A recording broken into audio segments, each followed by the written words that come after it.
teman-teman, kita lanjut di video kedua masih tentang PPh umum. Di Salindia nomor 23 tentang bagaimana menghitung PPh. Menghitung PPh itu ada bisa wajib pajak perusahaan, bisa wajib pajak bukan perusahaan. Di mana Jadi menghitung PPh ini ya kita pecah menjadi dua, menghitung pajak sendiri atau menghitung pajak pihak lain. Self assessment ya, menghitung pajak sendiri berarti self assessment, menghitung pajak pihak lain berarti withholding. Ya, seperti di video pertama ya perkuliahan kita. Kalau official itu yang menghitung adalah fiskus atau orang pajak. Ini hanya self-assessment dan official assessment. Yang self-assessment itu wajib pajak badan atau wajib pajak orang pribadi yang dilakukan setiap tahun. Saya pernah bilang bahwa kalau orang pribadi ya paling lambat dilaporkan perpajakannya ya, dihitung, disetorkan dan dilaporkan perpajakannya paling lambat bulan ketiga. Itu bulan Maret berarti ya. Kalau badan ya untuk menghitung, menyetorkan dan melaporkan perpajakannya paling lambat bulan keempat atau pada bulan April. Sementara dengan sistem withholding ya sama pihak tiga nih dipotong nih pajaknya nih. Itu bisa PPh 21, 22, 23 ataupun PPh pasal 4 ayat 2. Oke. Menghitung pajak sendiri PPh terutang ini 0,5% dari peredaran bruto usaha ya, dengan catatan atau kriteria adalah wajib pajak yang orang pribadi atau badan selain BUT dan memperoleh penghasilan bukan dari menjalankan pekerjaan bebas. Omsetnya tidak lebih dari 4,8 miliar setahun dan PPh terutang ini bersifat final dan dilakukan pemotongan pajaknya setiap bulan. Ya, dilakukan pemotongan pajaknya setiap bulan. Contoh, wajib pajak Tuan X punya usaha dagang sembako, memperoleh penjualan pada tahun 2016 sebesar 2,2 miliar. Pada Januari 2017 mencatat nilai penjualan sebesar 250 juta. Karena dasar tahun sebelumnya adalah 2,2 miliar, maka di tahun ini ya mulai dari Januari boleh menggunakan tarif pajak yang 0,5% yang bersifat final. Maka yang Januari menghitung pajaknya adalah 0,5% kali 250 juta, dapatlah 1 miliar 250 juta. Bagaimana dengan Februari? Februari omsetnya 300 juta, katakanlah. Ya udah, 300 juta dikali 0,5% dapatlah sekian. Itu ya, simpel ya. Oke. Lalu ada PPh yang menggunakan tarif PPh pasal 17. Itu ada yang menggunakan tarif pajak progresif. Apa itu tarif pajak progresif? Semakin tinggi penghasilan, semakin tinggi pula besarnya pajak yang dikenakan. Ada beberapa lapis yang sampai dengan 50 juta, tarif pajaknya adalah 5%. 50 sampai dengan 250 juta, tarif pajaknya adalah 15%. 250 juta sampai dengan 500 juta, tarif pajaknya 25%. Dan di atas 500 juta, ya, maka dikali 30%. Menghitungnya adalah PPh tutang sama dengan tarif PPh pasal 17 dikali PKP. Tarifnya yang tadi, PKP-nya adalah penghasilan kena pajak. Oke. Oh ya, saya lupa bahwa tarif pajak ini untuk orang pribadi. Saya ulangi, untuk orang pribadi. PKP itu karena dia orang pribadi, maka berapa penghasilan netonya boleh dikurangi dengan PTKP. Penghasilan neto bisa berasal dari usaha, pekerjaan, di luar usaha, dan penghasilan dari luar negeri. Penghasilan neto usaha itu boleh juga menggunakan berapa persen NPPN dikali dengan peredaran usaha bruto. Jadi NPPN ini untuk yang dia melakukan pekerjaan bebas ataupun mungkin kegiatan usaha lainnya, ya. Nanti silakan kalian bisa lihat daftarnya. Kalau misalkan dia dokter, berapa NPPN? Karena dokter kan termasuk pekerjaan bebas ya. Kalau dia arsitek, berapa NPPN-nya? Kalau dia punya usaha lainnya, berapa NPPN-nya? Dan nanti dilihat di kota mana dia tinggal. Karena dikelompokin lagi, 10 kota besar, di luar 10 kota besar, lalu kota lainnya. Gitu ya. Lalu ya NPPN. Jadi NPPN itu teman-teman itu sebagai pengganti biaya sebenarnya. Ya, di mana usaha yang hanya sekedar melakukan pencatatan. Apa sih bedanya pembukuan sama pencatatan? Jadi gini, wajib pajak yang melakukan kegiatan usaha ya boleh menggunakan pembukuan, boleh menggunakan pencatatan. Ada syaratnya ya. Kalau pembukuan itu ya kalian sama seperti membuat laporan keuangan. Ada laporan posisi keuangan, ada laba rugi, ada arus kas, dan seterusnya itu pembukuan. Yang biasanya omsetnya sudah cukup besar tuh. Di atas 1 miliar atau di atas 4,8 miliar gitu ya, dan seterusnya. Kalau omsetnya masih kecil, UMKM nih ya, atau UMKM, omsetnya mungkin masih ratusan juta atau mungkin puluhan juta, dalam 1 tahun, mereka boleh menggunakan pencatatan. Yaitu hanya mencatat uang keluar, uang masuk, hanya itu saja. Oke, termasuk yang melakukan pekerjaan bebas, dokter, ya yang membuka praktik maksudnya ya, Bu, yang bukan sebagai pegawai rumah sakit, bukan. Yang membuka klinik, arsitek yang buka usaha tidak bekerja di satu tempat, membuka atau sebagai freelance gitu ya, dan lain sebagainya. Itu mereka boleh menggunakan NPPN. Oke, jadi saya bilang PKP itu adalah penghasilan neto dikurangi dengan PTKP, begitu ya. Nah,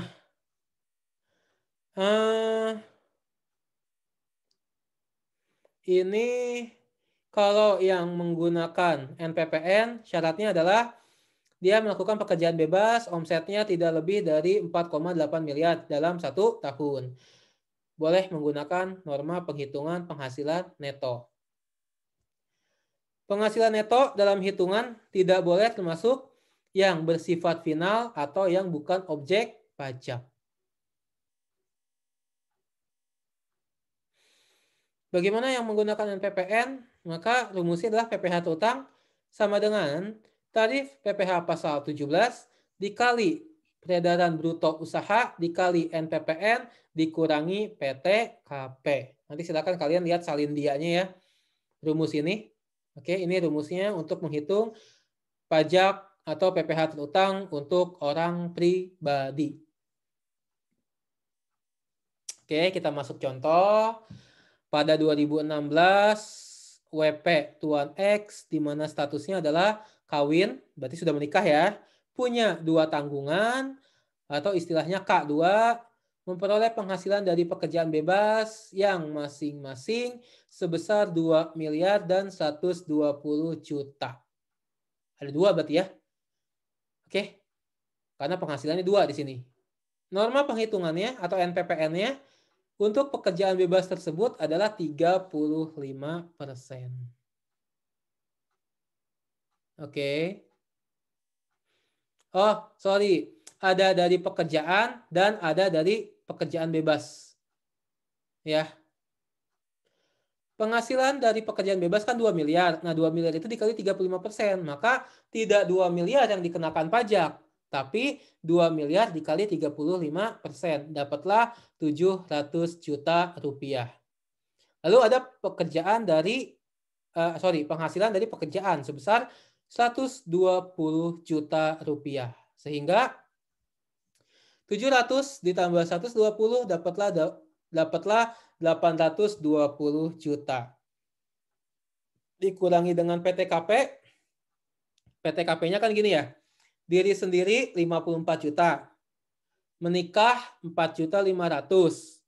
Tanggungan 2, masing-masing tanggungan 4.500.000. Sehingga totalnya adalah 67.500.000.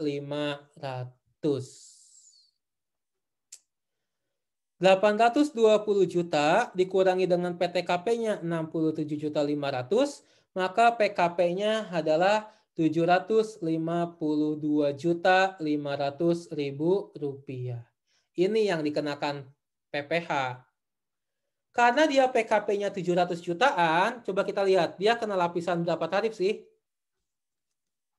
Di atas 500 juta 30%. Oh, berarti si wajib pajak ini kena 4 lapisan tarif. Gimana cara ngitungnya? Yaitu 5% pertama dikali 50 juta, maka dapatlah 2.500.000. Lapisan tarif kedua, kan batas maksimalnya 250 juta nih teman-teman. Ya, tapi dia sudah digunakan 50 juta nih di lapisan pertama, sehingga 250 dikurangi 50 berapa? Maka 200 juta. Lapisan kedua 15% kali 200 juta, ya kan maksimalnya 250, 50 tambah 200, jadi pas ya, maksimalnya 250. 15% dikali 200 juta dapatlah 30 juta rupiah. Oke, jelas ya. 25% ini kan lapisan ketiga. Lapisan ketiga berapa maksimalnya? 500 juta. Karena lapisan pertama sudah 50 juta, lapisan kedua sudah 200 juta, 200 tambah 50 sama dengan 250. 500 ke 250, maka sisanya adalah 250 juta. Untuk maksimal 500 juta di lapisan ketiga. Berapa 25% kali 250 juta? Maka dapatlah 62.500.000. Dan lapisan keempat 30% dikali sisanya 752.500.000 dikali 752.500.000 dikurangi 500 juta, maka dapatlah 252.500.000. 30% dikali 252.500.000, maka dapatlah 75.750.000. Sehingga pajaknya berapa?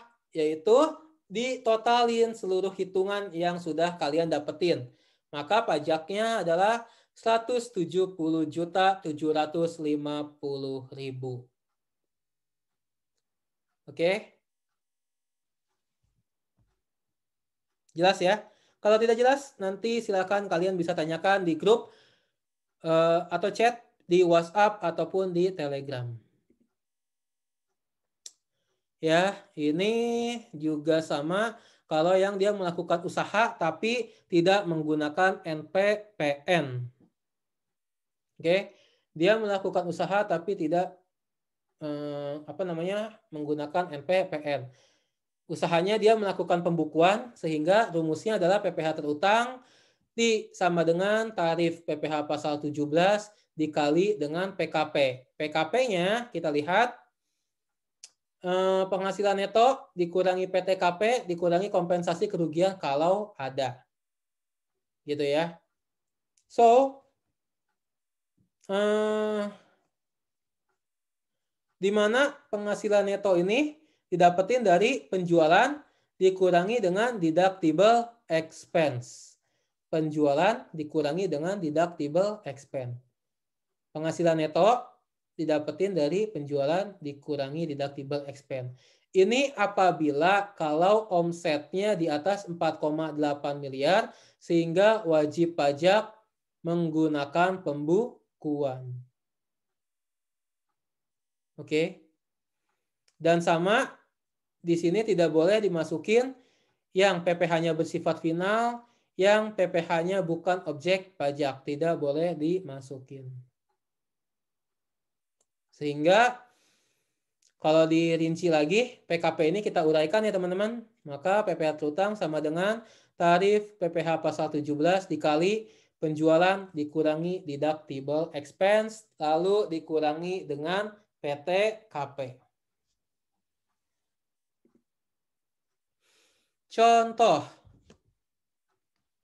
wajib pajak Tuan Akbar menikah tapi tidak punya tanggungan, memiliki usaha perdagangan. Pada 2016 ya, ia memperoleh peredaran bruto usaha atau penjualan neto sebesar 5 miliar. Oh, dari 5 miliar nih, berarti sudah di atas 4,8 miliar. Maka Tuan Akbar wajib melakukan pembukuan. Minimal membuat laporan laba rugi, laporan posisi keuangan, itu ya, minimal itu.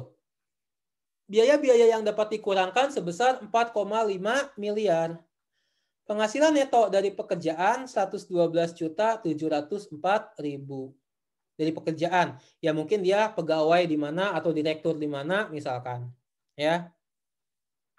Penghasilan dari luar usaha sebesar 50 juta rupiah. Oke. So, kita hitung teman-teman, peredaran bruto usaha 5 miliar, biaya-biaya yang dapat dikurangkan ini sudah sesuai dengan fiskal ya. Artinya yang boleh dikurangin atau ini deductible expense sebesar 4,5 miliar. 5 miliar dikurangi 4,5 miliar dapatlah 500 juta. Lalu ditambah dengan penghasilan neto dari pekerjaan sebesar 112.704.000. Lalu ditambah lagi penghasilan neto dari luar usaha sebesar 50 juta. So, total seluruh penghasilannya adalah 662.704.000. Status dia adalah kawin tapi belum punya tanggungan sehingga diri sendiri adalah 54 juta, menikah 4.500.000 sehingga totalnya adalah 58.500.000. Ya, maka PKP-nya adalah 604.204.000. Sama ya, dia di atas 500 juta. Maka dia kena 4 lapisan tarif. 5% kali 50 juta, 2.500.000. 15% kali 200 juta, 30 juta. 25% kali 250 juta, 62.500.000. 30% kali 104.204.000, maka dapatlah 31.261.200 rupiah. Sehingga kita totalin, maka hasilnya adalah 126.261.200 rupiah. Itu pajak Tuan Akbar pada tahun 2016.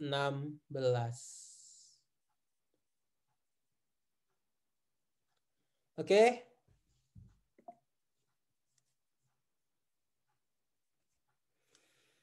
Lalu bagaimana kalau ada atau ini untuk badan ya.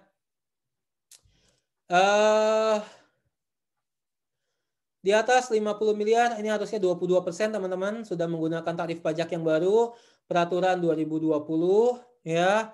Silakan nanti dicari aturannya 22%.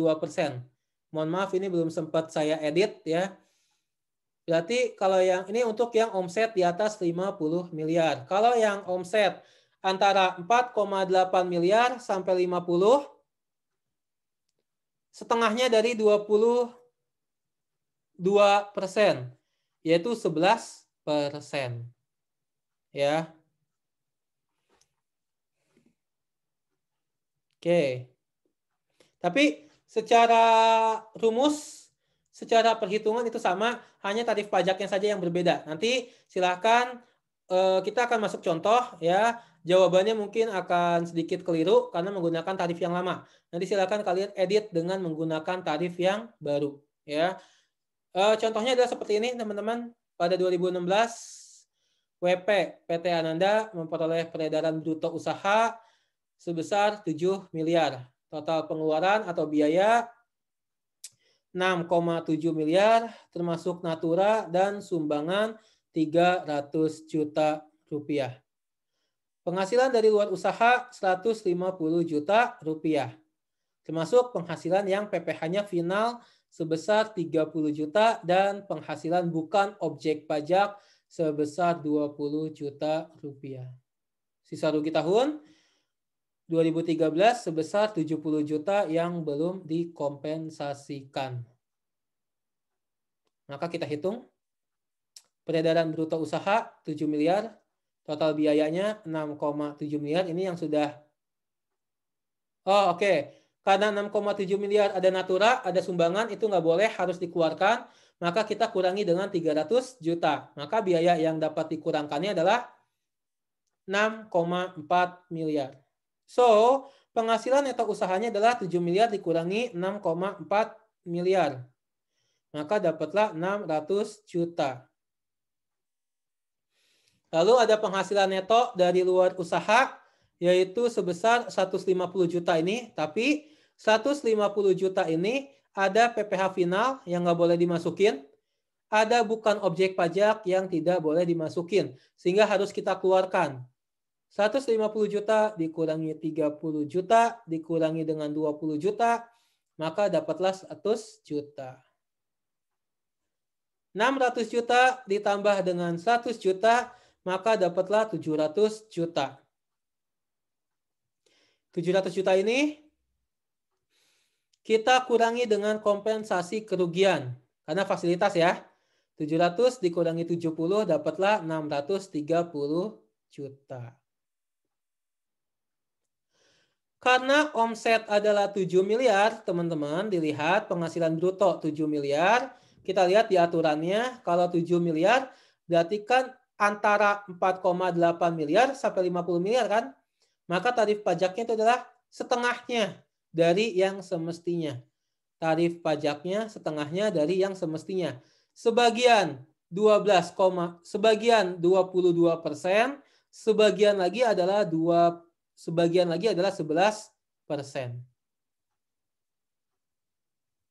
Saya ulangi. Dari PKP atau penghasilan kena pajak nih ya, atau laba fiskal, sebagian dikenakan 12,5%, sebagian dikenakan 25%. Sorry. Pakai aturan baru ya. Sebagian kena 22%, sebagian kena 11%. Makanya gimana sih dari 630 juta ini PKP-nya teman-teman? Ya, berapa mana atau berapa yang dikenakan 22%, berapa yang dikenakan 11%. Maka kita pakai rumus. Yaitu ada rumus fasilitas. Di sebelah kanan ya teman-teman. Kanan kita lihat rumusnya yaitu 4,8 miliar bagi 7 miliar dikali dengan 630 juta. Maka dapatlah 432 juta. Itu yang nanti akan dikalikan yang akan dikenakan 11%. Kalau yang dikenakan 22%, yaitu sisanya aja. 630 juta dikurangi dengan 432 juta. Maka dapatlah 198 juta. Ini kita pakai tarif lama dulu aja ya. Udah ada hitungannya. Maka yang pakai fasilitas 12,5% dikali 432 dapatlah 54 juta. Yang 25% kali 198 juta dapatlah 49.500.000. Sehingga total pajaknya adalah 103.500.000. Jadi silakan kalian ganti ya. Bagaimana kalau pakai yang 22%?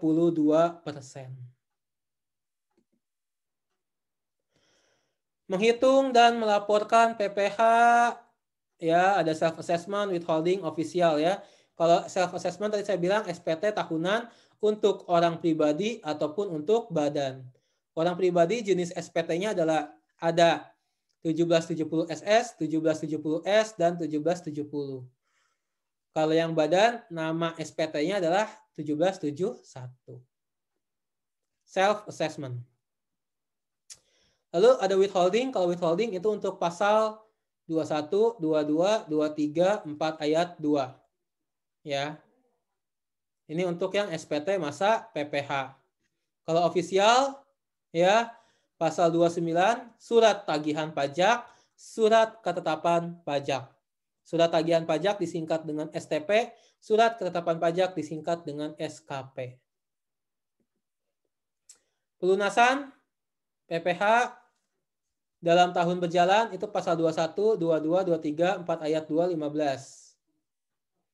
Dalam tahun berjalan melalui pembayaran di luar negeri pasal 24, pasal 25 dalam tahun berjalan oleh wajib pajak itu sendiri. Pasal 29 itu terkait dengan kurang bayar saat sesudah akhir tahun pajak. Oke, teman-teman demikian. Terima kasih. Apabila ada pertanyaan, silakan boleh chat di WhatsApp ataupun di Telegram.